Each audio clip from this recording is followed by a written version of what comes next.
नमस्ते।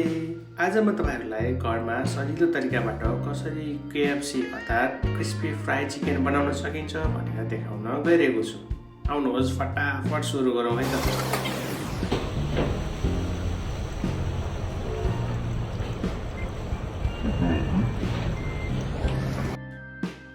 सुरुमा चिकनलाई आफ्नो इच्छा अनुसारको साइजमा काट्नु पर्दछ। त्यसपछि यो काटेको चिकनलाई अब हामी राम्रोसँग मसला भित्र जाने गरी मोल्न सुरु गरौँ है त। जसमा आज हामी सुरुमा जिन्जर गार्लिकको पेस्ट, अलिकति मस्टर्ड पेस्ट, स्वादअनुसार नुन, मरिचको धुलो, चिकन मसला, अलिकति स्वादअनुसार खोर्सानीको धुलो राखेर मजासँग मोल्नु पर्दछ। यसो गर्दा चिकनको भित्रसम्म मसला पुग्न जान्छ अनि चिकन स्वादिलो सफ्ट हुन जान्छ। सो हाम्रो अलमोस्ट चिकन म्यारिनेसन रेडी भइसकेको छ। अब म यसलाई कम्तीमा पनि 1 देखि 2 घन्टासम्मको टाइममा रेस्टको लागि राख्दैछु। अब फेरि यो मोलिसकेको चिकनलाई मैदामा राखेर चिकनको सबै भाग पर्ने गरी राम्रोसँग डस्टिङ गर्नु पर्दछ।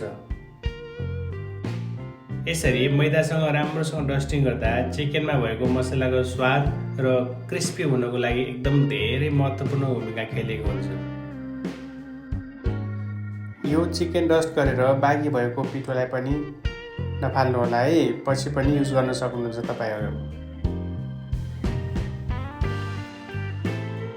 फेरि हामी यो चिकनलाई आइस पानीमा राख्छौँ अनि अघि मैले भने जस्तै यसो गर्दा चिकनमा भएको मसला राम्रोसँग टाँसिने अनि फ्लावर कोटिङ गर्दा राम्रोसँग बस्छ अनि यो एकदमै क्रिस्पी हुन्छ। हेर्दै खाउँ लाग्दो जस्तो। अब तपाईँहरू नै भन्नुहोस् त यो चिकन मन नपराउने को होला? त्यसैले सबैलाई मनपर्ने चिकन, क्रिस्पी चिकन, पिरो पिरो स्वादिलो रेसिपी लिएर आएको नि आज। ल अब चिकन फ्राई गर्न रेडी भयो। बिस्तार नअडबडाइकन 1 पिस गरेर राख्नु होला, किनकि तेल उछिटेर आउने पनि सम्भावना हुन्छ, त्यो पनि ख्याल गर्नु होला। ल हेर्नुहोस् त चिकन अलमोस्ट रेडी भयो।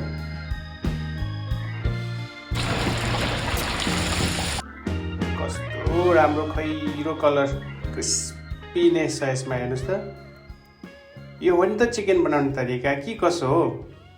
अब तातो चिकन कुनै पनि ससमा राम्रोसँग स्वादिलो चिकन मजासँग खानु होला है त। धन्यवाद।